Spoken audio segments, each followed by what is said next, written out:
Welcome to the Celebrity Estates Wills of the Rich and Famous podcast. In this podcast, we break down high-profile celebrity estate planning cases for advisors and their clients. Most celebrity estate catastrophes are based on the same issues that everyday people face, just with the volume turned up. Our goal is to identify and extract the individual estate planning issues that lie at the heart of each story. We then discuss what advisors should expect and how to avoid common pitfalls. Hosted by wealthmanagement.com senior editor David.lenok. Hello, everyone, and welcome to the latest episode of wealthmanagement.com's Celebrity Estates, Wills of the Rich and Famous. For anyone new to the podcast, in each installment, myself and a guest take on a different celebrity estate and attempt to extract some key lessons that planners can apply to their more traditional clients. The idea being that celebrity estate planning stories, although often ridiculous in their details, generally have at their cores very basic issues that can just as easily apply to non-famous or fabulously wealthy clients. We're once again joined this week by one of our favorite guests, Megan Gorman. Megan is the founding partner of Chequers Financial Management, a fee-only planning firm that specializes in high net worth and ultra-high net worth families in San Francisco. Chequers focuses on establishing long-term relationships with families and helps them navigate through tax, estate, liquidity, and investment planning. Megan heads the firm's family office services practice. She's a senior contributor for Forbes in personal finance and tax, and is also quoted regularly in the press as a tax and financial planning expert, including such publications as the Wall Street Journal, the Washington Post, CNBC, and of course, wealthmanagement.com. She regularly blogs at www.thewealthintersection.com and has appeared on numerous podcasts and is a regular weekly commentator on the Money Tree podcast, so check her out. It's great to have you back on, Megan. Oh my goodness, it's great to be here, David. And I'm looking forward to this topic today. Yeah, this is a fun one. The subject of today's episode is Mike Nesmith. Nesmith was an American musician, songwriter, actor, producer, and novelist, but was best known as a member of the pop rock band the Monkees, and was, of course, a co-star of the hit TV series of the same name. He himself was interestingly also an heir, as his mother, Betty, invented the typewriter correction fluid known commercially as liquid paper.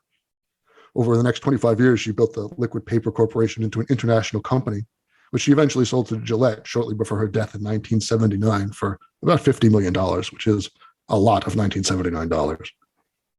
After the breakup of the Monkees, Nesmith continued his successful songwriting and performing career, first with the seminal country rock group The First National Band, with whom he had a top 40 hit Joanne, and then as a solo artist. But the rest of his career wouldn't be in the sort of recording area. It was more in a multimedia sphere. He founded Pacific Arts, a multimedia production and distribution company, in 1974, through which he actually helped pioneer the music video format. He created one of the first American television programs dedicated to music videos called Pop Clips, which aired on Nickelodeon in the 1980s.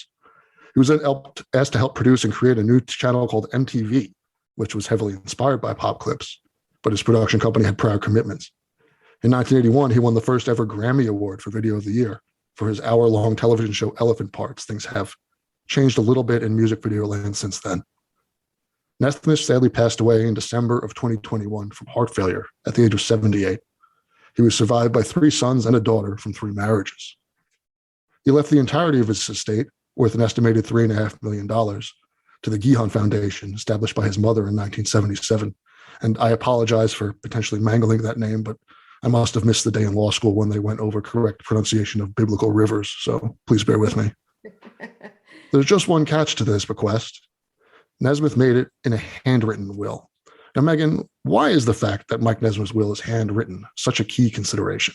Oh my goodness. Yeah, this is one of those, great aspects of estate planning, the holographic will.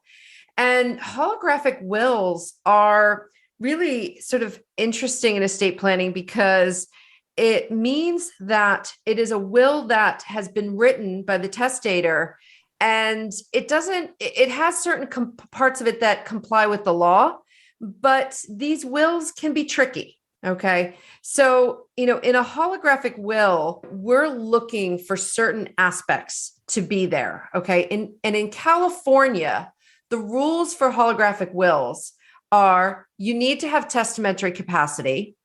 It has to be in your own handwriting or filled in the blank. You need to have had testamentary intent. It needs to be signed, and you need to be at least age 18. And California does not require witnesses or a notary. And so when we look at the will that Mike Nesmith left, it's pretty straightforward. I mean, he literally wrote, "I hereby leave all of my possessions, all rights to the Gihan Foundation by my hand this day, Robert Michael Nesmith." And so when we look at this from a pure technical standpoint, we could make the argument that all of the elements for a holographic will in California are there. It sounds like he had testamentary capacity. He wrote it in his own handwriting. It sounds like he had the intent to dispose of his assets. He signed it. And since this was written in 2014, actually it was written on July 8th, 2014, he was clearly over the age of 18. So just on the face of it, David, this seems like a real will that can be used. But I have to tell you, it sort of opens Pandora's box, as you probably can guess. Yeah, absolutely. And I think it's important to point out here, too, that we're speaking specifically about California here because that's where this particular will is being probated. The California rules on holographic wills are, at least in my experience, more liberal in terms of what they allow than in most other states. I know in New York, you still do need, holographic wills are basically not allowed except in very, very specific circumstances. It's like merchant seamen, or if you're shipping out to war. And there's a couple others, but they're all like hyper specific. They really, and it's interesting because to your point, some states really allow them and some states don't. But I really think it's important for listeners to understand that holographic wills have a really, really, really long history. So this is not something that like we made up here in California. It's one of those things where holographic, it sounds so high tech, right? But really, it does. But then it's something we use to refer to like the oldest possible way of writing a will, right? Exactly. I mean, we have documentation showing that holographic wills were used in Rome and other Mediterranean kingdoms as far back as the 7th century. And, it's really, we've also seen them over the course of just the common law in using holographic wills. So Mike Nesmith wasn't doing something that was completely, new to the game. But I think one of the things, David, I thought about as soon as I saw this case was, oh my, how complex. And yet he thought something as simple as a holographic will would mitigate the complexity. And so, go ahead, Megan. I'm sorry. No. And so I think one of the things we have to understand here is, look, he was doing the right thing by trying to establish his testamentary intent to give his assets at his death. But when we look at a case like this, we often have to look at it and say, what could we have done better? And what could go incredibly wrong here? Yeah, I mean, it's definitely important to stress here that, we're talking about holographic wills, whether they're valid or whether they're not, they are decisively better than nothing. Even if they're found to be invalid, they at least give some guidance as to what someone's testamentary intent is. And that's often, when there are will contests and things like that, part of the most difficult part of figuring those out is because you're trying to figure out the intention of someone who's not there to tell you it and will never be. Right. So you're sort of trying to read the mind, you're performing a seance, to try to figure out what this person's doing. So even if you have something like this, a document like this that isn't legally binding, it can still be very helpful to just guide your heirs as to what you actually wanted to do. Yeah. I mean, there's always this debate of, was this a casual scribbling or was this intended to be an estate plan? And I think here in this case, he was very clear that he intended this to be an estate plan. So let me just sort of, big picture, if you said to legal scholars, what's the big deal? Why is doing a holographic will so challenging? And the reason they're challenging is they often have omissions and errors in it. So it sounds crazy, but there are legal studies on holographic wills. And there was a study back in 2007 in Alameda County, California, here in the Bay Area. And when they looked at 32 holographic wills, they found that 25% of them resulted in a litigated dispute. And what they found is that the majority of these wills lacked things like an executor clause or a residuary clause. So some of the key components of a will were just missing. And so that's what tends to lead to litigation. I could just jump in here for the benefit of our non-lawyer audience. I think an executor clause is fairly self-explanatory, but you mind just going into quickly what a residuary clause is? Sure. I mean, a residuary clause, give me 1 second. Mm-hmm. Just want to give you a good definition. So the residuary clause in an estate plan is really what allows the passage of the estate to the beneficiaries identified in the will. It sort of lays it out. Can I redo that? I'm sorry.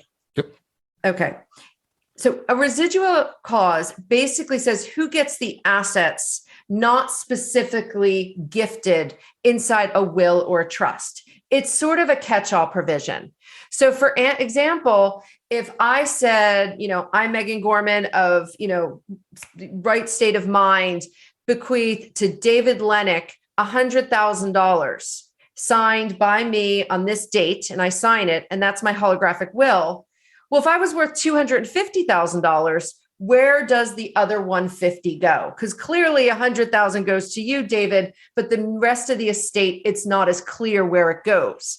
And that might seem like not that big a deal, but we always joke about an estate planning, that sort of knock, knock, knock on the door saying, guess what? You've inherited this because you are the 5th cousin, 12th removed from this person who passed away without any estate plan or without a residuary clause. But you could see in this instance how it could cause lawsuits and disputes and a lot of challenges. Now, I want to take this back to the Mike Nesmith case because his situation's sort of interesting. The asset base he had, I mean, the first question I had when I heard it was, well, where did all the money go? Yeah, that's my first thought as well. So, clearly he had a good time or the money was gifted away to his children. There are things that we are not clear here because from what his mother sold liquid paper for in the 70s to what he is handling here at his death in 2021 went from, 50 million to something like $3.6 million. So some of the questions that just initially comes up as, where are all of the assets? But the other big issue we're facing here is that because this is a holographic will, it's going to really cause complexity in managing the estate. And that is because without following some of the rules in California, Mike Nesmith is forcing his will to go to probate. And so rather than things just move smoothly, the disposition of assets to occur, what has to happen, and has happened in this case, is his will has to be filed with the probate court in California. And if you're a Californian, you're going to know out of the gate, this is a huge no-no. So California is a huge state. There's 45 million of us here. We're really our own country into ourselves. And so when you have such a populated state, the courts do not want to be getting involved in probate. They do not want to deal with the disposition of assets. So here in California, we use something called a revocable trust. And by having a revocable trust, what we do is we fund them with assets that are in our names. So my house is in my revocable trust. My brokerage account is in my revocable trust, but not my IRA or 401k, but my titled assets. And when somebody passes away, it doesn't have to be probated through court. In fact, it's a very, very straightforward disposition of assets. And it gives you privacy, you avoid court, and you avoid the cost of probate.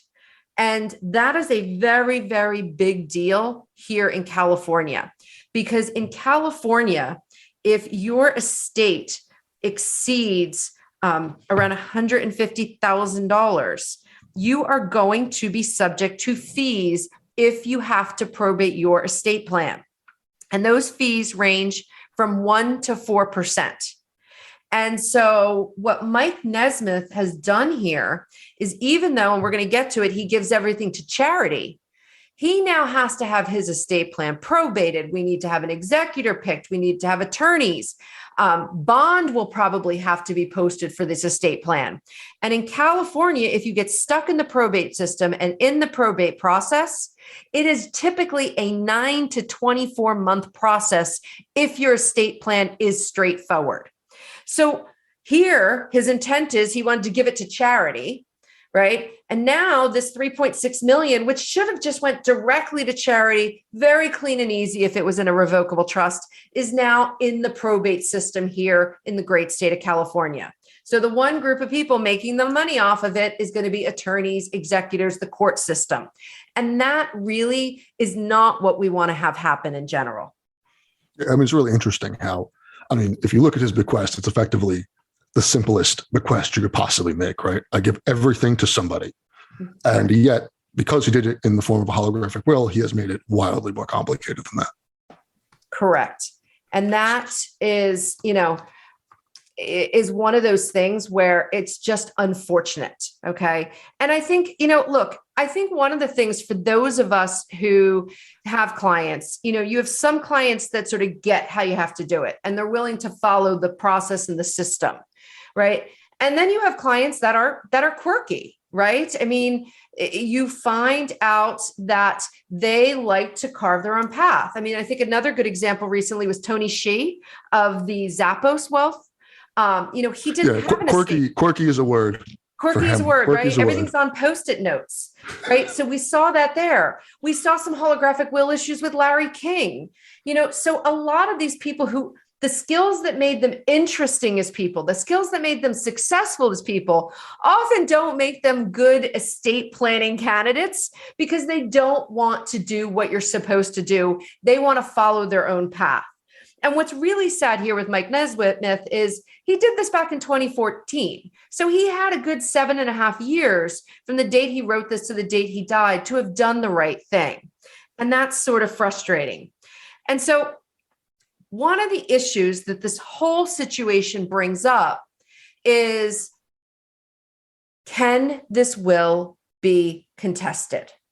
And David, one of the things you brought up out of the gate was that he has 4 children from a few different marriages, right? And so that's one of those things that, look, we don't know what the family dynamics were. They might have all gotten along. They might have all been, hosting big family dinners and everybody loved each other and the money's not that big a deal. Or we could have had a situation where we've got the 4 children who are all at odds with each other. And therefore, when dad writes the holographic will, it's like dropping a bomb, right? And now the question is, can the will be challenged? And in California, there is the ability to challenge a will. But the legal basis to do this is as follows. 1, there can be a question about testamentary capacity. 2, there is a suspicion of undue influence in preparing or executing the will. 3, it was not signed properly.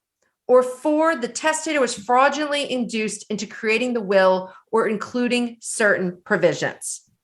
And so this is going to be the big question that happens, because now that the will has been put into the California probate system, we have to figure out, his children are going to have to figure out if they're going to be willing to make a challenge to the will. And we don't know. We don't know if any of these issues are out there. They remain to be seen. But I will tell you, if the will is challenged and has to spend more time in the California probate system, this $3.6 million that was going to go to his charity is going to now get frittered away by even more expenses. And that's a problem, because I think that even if Mike Nesmith wanted this to be his will, he's now having his intent questioned, and what he really wanted to have happen, he's losing to costs and expenses. Yeah, and I think it's important to stress here that a lot of cases with holographic will, the most dangerous situation. Megan laid out the 2 poles, right? Sort of everyone gets along and everyone gets along after. And then there's the nobody gets along, so nobody gets along after. But I think a lot of times the most dangerous thing with these the most dangerous scenario for these holographic wills is everyone gets along before and then they fight after, and nobody could have possibly known it was coming. And that's where you end up with this sort of casually written will because, hey, we all get along, without the foresight of knowing that, listen, trauma and money and these things change people. And, they could be fighting over money if it happens. If there's a fight, maybe nothing happens. But there's also, maybe they don't like the same charity. Mike Nesmith was a big time Christian Scientist, hence the name of his foundation. Maybe his children don't share those views, or they have different philanthropic views. Maybe they want to give the money to Ukraine. There's a million different things. There's a million different ways that they could be not greedy and still challenge this will to put the money to a different use. Exactly. And so, I think one of the things that we want clients to be thinking about when they do their estate plan is you do your estate plan in a way to make sure that after you're gone, you've really, truly taken care of the people that you care about. And I think Mike Nesmith would sit here today if he was alive and say, I thought I did that. But I think by creating these areas where there is potential that the will is not valid, that there's potential that somebody would say was, potential for someone to contest it, the issues with probate, I think he did not put his family in the best possible position.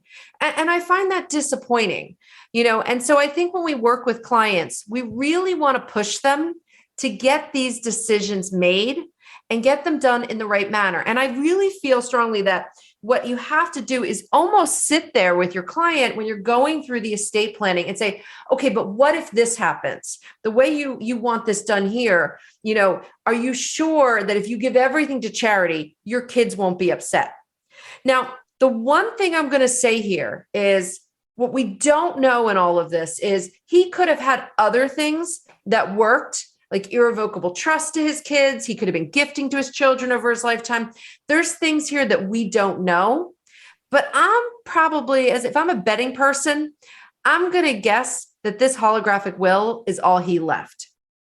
And David, the one thing I want to also point out here is Mike Nesmith, if his will is allowed to stand and everything passes to charity, he passed away and didn't have to deal with anything like estate taxes because he had a charitable bequest. And what I am finding more and more with clients these days, particularly, wealthy clients, is a lot of them want to benefit their families, but a lot of them are also looking to charities to be in their estate plans. And I think it's really important when you're doing your estate plan to think that through, because it might make sense that, yes, 90% of your estate goes to your children and grandchildren, but you've carved out 10% to go to charity. And what I'm also finding a lot of people doing now is, rather than naming specific charities inside their estate plan, a lot like what Mike Nesmith did here, most people now don't do foundations, but they'll name their donor advised fund. And what I really love about that is, if you name your donor advised fund in your estate plan, if you change what charities you support, you don't have to change it in your estate plan, because your donor advised fund will have a beneficiary designation form to it that at your death, you can have the fund disperse to certain chosen charities. So, I think Mike was trying to do some good here to his own foundation, but I'm not sure he's going to actually achieve it.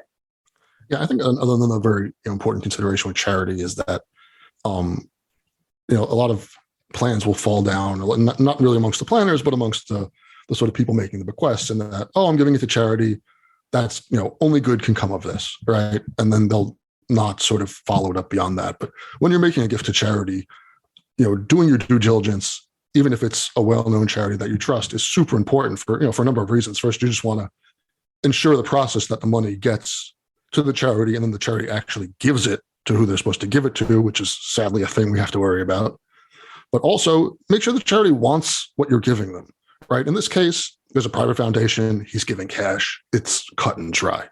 But in other foundations where you're giving to a public charity, and you say, I want them to have all of my stuff, and it's like, oh, well, we don't want your shares. We don't want, your items in your house. That's a hassle for us. We don't want this gift, and it's the same thing with giving, maybe you have an art collection you want to give to a museum. You got to do some due diligence to find the right museum, but also make sure the museum wants this stuff. The charity doesn't, unless it's cash, there's any gifts of other kinds of things need to sort of be run by them to make sure that they're going to take it. Exactly. It's a really good point. And, I think there's a balance when you're giving to charity. I never like to tell charities what a client is going to give at their death, because things change. But it's good to understand from the charity what they look for when they inherit from an estate. Yeah. And I mean, charities have also, it's important to point out, they have officers in place. This is not like an insane thing to ask them. They're not going to be like, what do you mean you want to know this about us? Like, they have people there who this is their job to explain this stuff to potential donors. Exactly. Now, I want to just, before we, wrap everything up, I do want to go back to this concept of holographic wills, because I want to just say one of the things that we should expect here is courts want the testator's intent to be honored. It's a pretty big deal to undo a holographic will. So if we don't see any of the kids contesting the will, it will not surprise me if this will stands, because again, it sort of illustrates the testator's intent. And I want to just tell you a really quick little story that happened in LA back in the 1950s, which sort of goes to how far a court will go to make sure a holographic will is legitimate. And there was a woman at the time, her name was Beth Bear, and she was blind. And she wrote her will with a pen that had run out of ink. And the blank paper was submitted for probate in the LA Superior Court. And basically, they had a handwriting expert make out the words of the will from the indentations left on the paper by the empty pen. And so I think that that's a good case to show that courts really want to honor the testator's intent. And you should never forget that when you hear of these cases like Mike Nesmith. They want to make sure that if this is what he really wanted, they're going to try to make it happen, unless one of these other things pops up, like undue influence, right? Or he wasn't of sound mind. And so this will be interesting to see how it plays out if anyone actually contests it.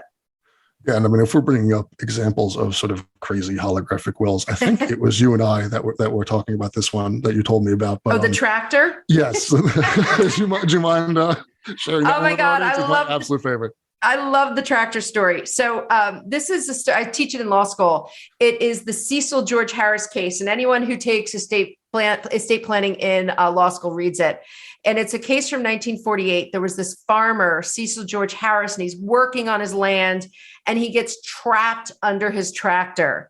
And he knew the situation was dire, right? He wanted to make sure his wife was taken care of in case he died. So here he is trapped under the tractor, and he takes out his pocket knife and he scratches a will onto the fender. And it says, "In case I die in this mess, I leave all to the wife, Cecil Geo Harris." Okay. So he's trapped there for 10 hours. Finally, somebody finds him. They get him to the local hospital and he dies. But he doesn't, before he dies, tell anyone about the will. But eventually his neighbors go out to get the tractor and they find it. And they literally take the fender off the tractor and they bring it to court. And the court determines that Harris created a valid holographic will and his wife receives the estate. So if you're really bored, Google Cecil George Harris fender and you can see the actual fender of that holographic will. But it's a great case that sort of illustrates it. Although, poor Mr. Harris for being trapped there for 10 hours. I don't know what was worth, being trapped into the tractor and her having to scratch this into the fender. I don't know how long that would have taken, but it is a great story, David. I'm glad you remember it. Yeah, I love this story. In my head, it's always, I can't get this crazy image in my head. If anyone's ever been into the records room of a probate court, they have they have all of your files in sort of large files or big red wells or in books. And just the picture of them trying to file this fender and it probably didn't happen, but in my head, it definitely happened. Like the poor file clerk was like, "Here, stick this in the Harris file." Exactly. As a track defender is just amazing to me. Yeah, I actually think it's on display somewhere. I forget what, when I saw a picture of it, it looked like it was in a case somewhere. But it's funny because I think that holographic wills, when you are studying estate planning, not living it and practicing it, but studying it, holographic wills always have fascinating storylines. And I find they make the best law school exam questions because it's such a good issue spotter, right? It's a good issue spotting thing. So it's an interesting thing. And so, look, I wish Mike Nesmith had done a little differently, but he did give us a good topic to talk about. And I wanted to ask you, David, because you and I are both Gen Xers, and we got to know the Monkees in the 80s when it came into syndication. Who was your favorite Monkee? I know them from Nick at Night. So I never actually didn't catch obviously the first version of it. I didn't know Mike Nesmith, actually. All I knew was Davy Jones. See, I was a Davy Jones fan. And I think right now there's only one Monkee left, Mickey Dolenz. There's only Mickey Dolenz left. Yeah. So interesting situation.